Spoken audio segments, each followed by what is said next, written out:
الحمدللہ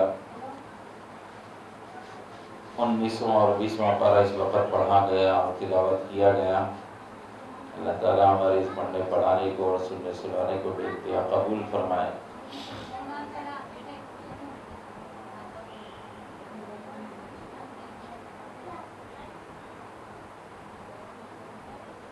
اس وقت دو باتیں ذکر کرنی ہیں۔ پہلی بات تو یہ ہے کہ اللہ تبارک و تعالیٰ نے 19ویں اور 20ویں پارے کی مختلف آیتوں میں یہ ذکر فرمایا کہ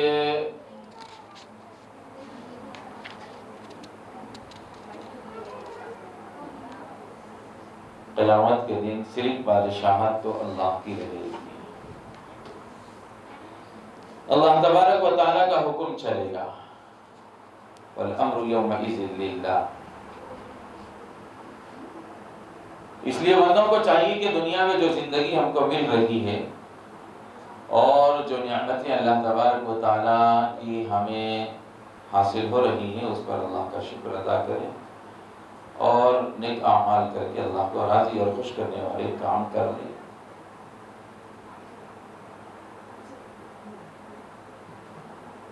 اور اللہ کی ہر قسم کی نافرمانی سے ہمیں بچنا چاہیے۔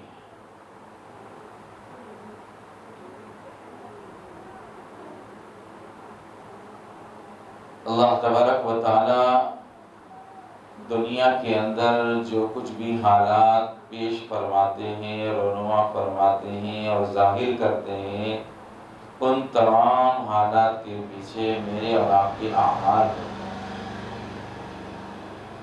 اس لیے ہمیں اپنے اعمال کو درست کرنے کی ضرورت ہے۔ مختلف قوموں کا تذکرہ اللہ تعالیٰ نے فرمایا، قوم عاد کا، قوم سمود کا، بنی اسرائیل کا۔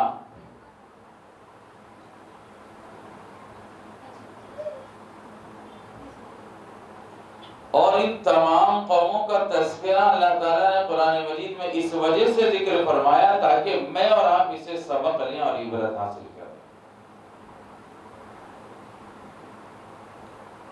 جب جب بھی قوم کے اندر نافرمانی بڑھتی گئی، جب جب بھی انسانیت کے اندر اللہ کے حکموں کو توڑنا پایا گیا، اور جب جب بھی سرکشی اور طغیان اور عصیان اور گناہ کثرت سے روئے زمین پر ہونے لگے، تو اللہ رب العزت والجلال ناراض ہوتے ہیں، غصہ ہوتے ہیں، غضب میں آ جاتے ہیں، اور پھر دنیا کے اندر اللہ کا جلال ظاہر ہوتا ہے۔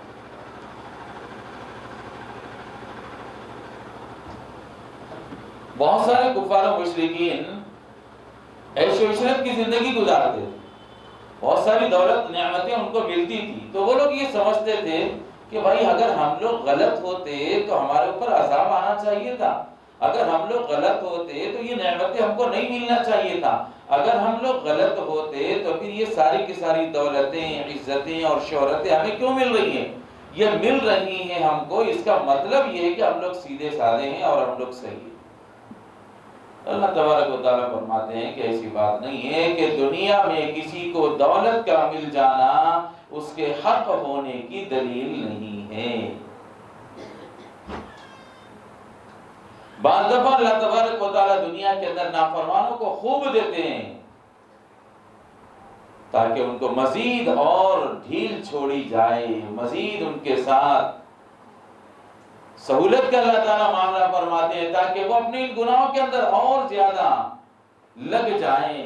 اور پھر اچانک اللہ تبارک و تعالیٰ کا عذاب ان کو ایسے پکڑ لیتا ہے کہ وہ لوگ سمجھ نہیں پاتے۔ حالانکہ بزعم خیش اپنے خیال کے مطابق، اپنے گمان کے مطابق وہ لوگ یہ سمجھ رہے تھے کہ ہم لوگ بہت اچھے ہیں، لیکن اللہ کے عذاب نے ان کو آدب و چاہ اچانک پکڑ لیا اللہ تعالیٰ کے عذاب نے، تو ان کو توبہ اور استغفار کرنے کی مہلت نہیں۔ اس لیے گناہوں سے اپنے آپ کو بچانا چاہیے، بہت ہی اہتمام کے ساتھ رکنا چاہیے۔ 20ویں پارے کے آخری صفحے میں 2-4 آیتیں ہیں اور وہ مجھے ذکر کرنی ہے یہاں پر، اس لیے کہ ابھی شاید یہاں بیٹھی ہوئی ہماری مائیں بہنیں اور خواتین میں سے کسی نے یہ گزارش کی ہے کہ پربھنی میں، ناندیڑ میں، مہاراشٹر میں اور بسمت میں اور مختلف جگہوں پر زلزلے آئے ہیں اور زلزلے کے جھٹکے محسوس ہوئے صبح 6:09 پر، تو ان کے لیے دعاؤں کی گزارش کی گئی ہے، مجھے اطلاع دی گئی ابھی۔ تو میں یہ بتلانا چاہتا ہوں کہ زلزلے آتے کیوں ہیں، ہمیں وہ دیکھنا چاہیے، دعا تو خیر ہم کریں گے، اور آپ اس خوش فہمی میں مت رہیے کہ آپ کے شہر میں نہیں آیا زلزلہ، آپ کے شہر میں بھی زلزلے کے جھٹکے محسوس ہوئے ہیں صبح 6:10 پر۔ یہ اللہ تبارک و تعالیٰ کی ناراضگی اور اللہ کے غصے کی علامتوں میں سے ایک علامت ہے، ہمیں سنبھلنے کے لیے اللہ تبارک و تعالیٰ یہ جھنجھوڑ رہے ہیں۔ اللہ تبارک و تعالیٰ کا قانون یہی ہے۔ ماں اور بہنوں، دوستوں اور بزرگوں، ناظرین اور سامعین، روشنی ٹی وی چینل کے ذریعے سے ہماری بات کو سننے والے تمام ہی احباب اب یہ بتلانا چاہتے ہیں کہ اللہ رب العزت والجلال اس دنیا میں جو کچھ بھی حالات رونما فرماتے ہیں وہ میرے اور آپ کے اعمال بد کا نتیجہ ہوتا ہے، میرے اور آپ کے برے اعمال کا نتیجہ ہوتا ہے۔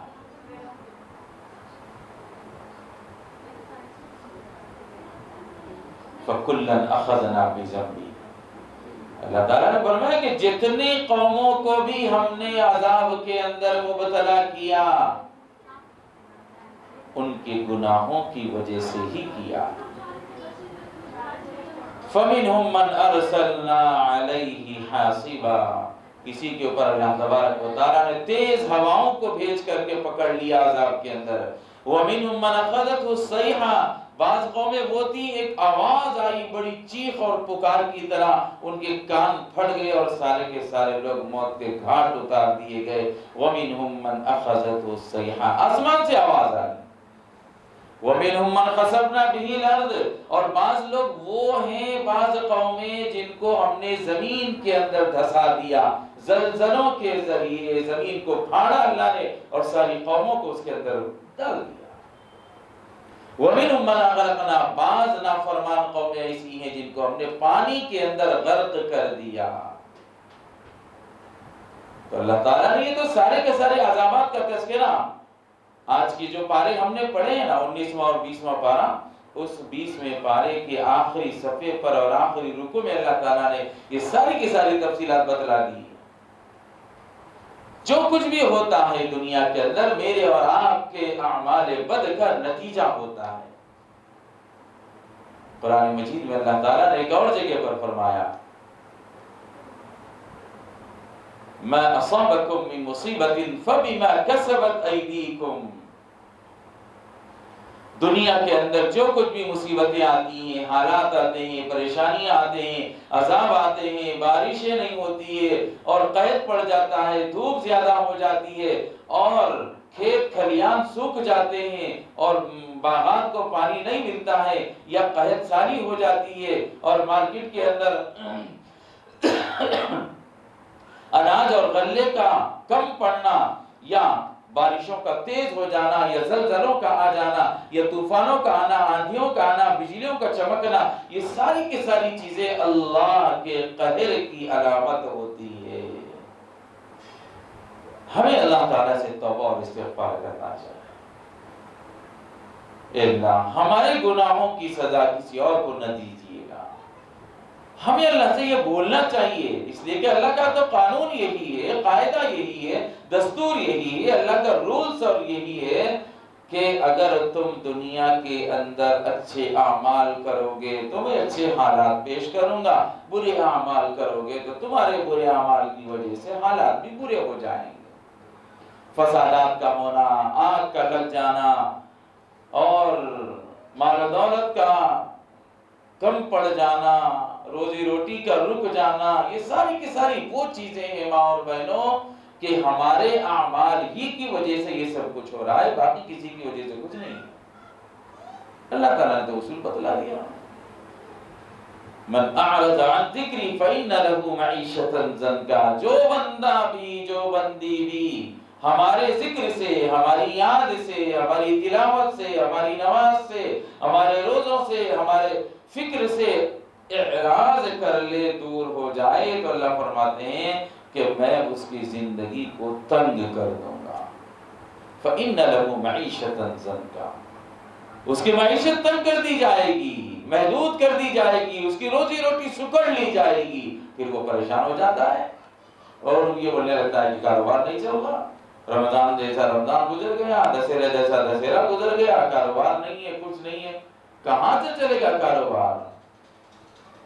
تم نے اللہ کی نافرمانی اختیار کر لی اور فرمانبرداری سے اپنے آپ کو دور کر لیا، نماز روزے والی زندگی تمہاری نہیں ہے، تو پھر اللہ کیسے رزق کی کشادگی تم کو عطا فرمائیں گے؟ اس لیے اللہ تعالیٰ نے فرمایا کہ وَمَا كَانَ اللَّهُ لِيَظْلِمَهُمْ، یاد رکھ لو کہ اللہ تعالیٰ کسی کے اوپر بھی ظلم نہیں کرتے ہیں، وَلَكِنْ كَانُوا أَنفُسَهُمْ يَظْلِمُونَ، جو لوگ گناہ کرتے ہیں وہ خود اپنے آپ کے اوپر ظلم کرتے ہیں، اس لیے اپنے آپ کو گناہ سے بالکل باز رکھنا چاہیے، دور رکھنا چاہیے، تاکہ ہم اللہ کی نافرمانی سے بچ سکیں۔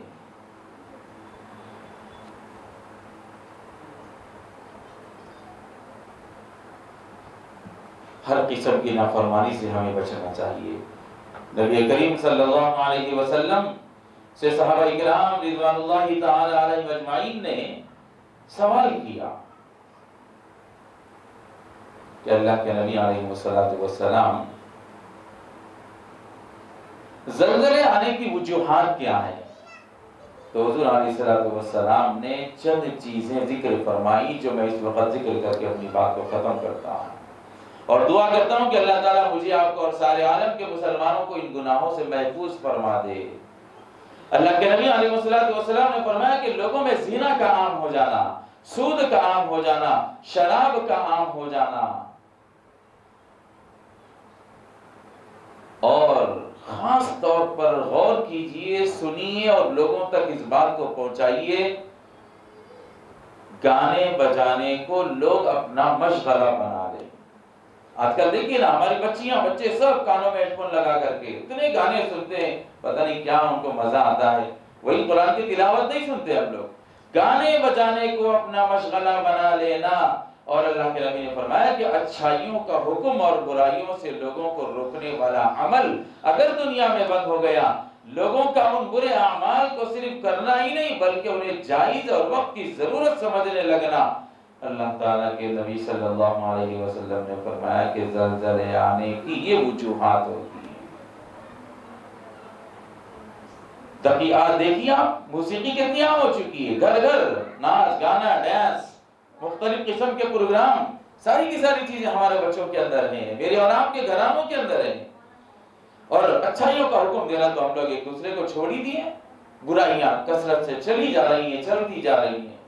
تو یہ جو زلزلے آتے ہیں، یہ اللہ تبارک و تعالی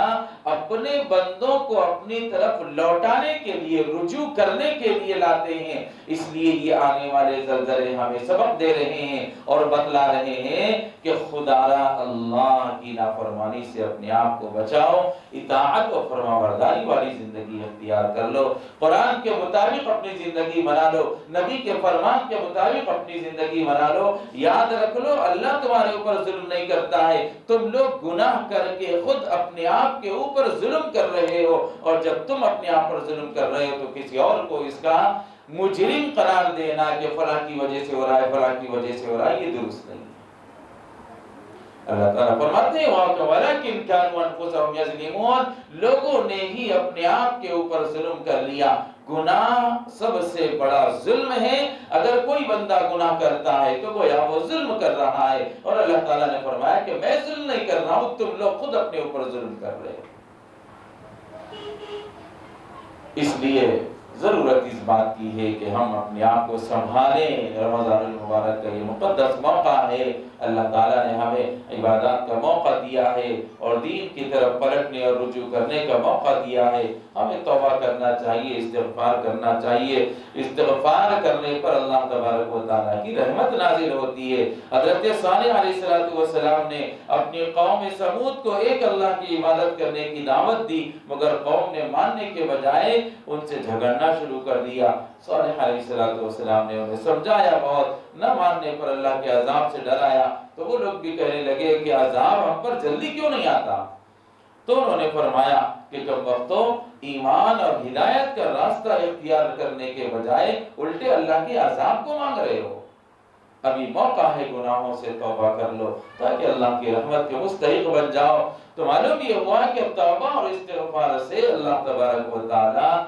ہمارے گناہوں کو معاف فرما دیتے ہیں اور اللہ کی رحمت اپنے بندوں کی جانب متوجہ ہو جاتی ہے۔ اس لیے کثرت سے ہمیں توبہ اور استغفار کرتے رہنا چاہیے۔ رمضان میں بھی اللہ کے نبی علیہ السلام نے فرمایا کہ کلمہ طیبہ لا الہ الا اللہ اور پھر استغفار کی کثرت جنت کی طرف اور جہنم سے حفاظت، یہ چار چیزیں مانگنے کی اللہ کے نبی علیہ السلام نے تعلیم بھی دی ہے۔ دعا کیجئے کہ اللہ تبارک و تعالی مجھے آپ کو اور سارے عالم کے مسلمانوں کو توفیق عمل نصیب فرمائے۔ آمین۔ وآخر دعوانا الحمدللہ رب العالمین۔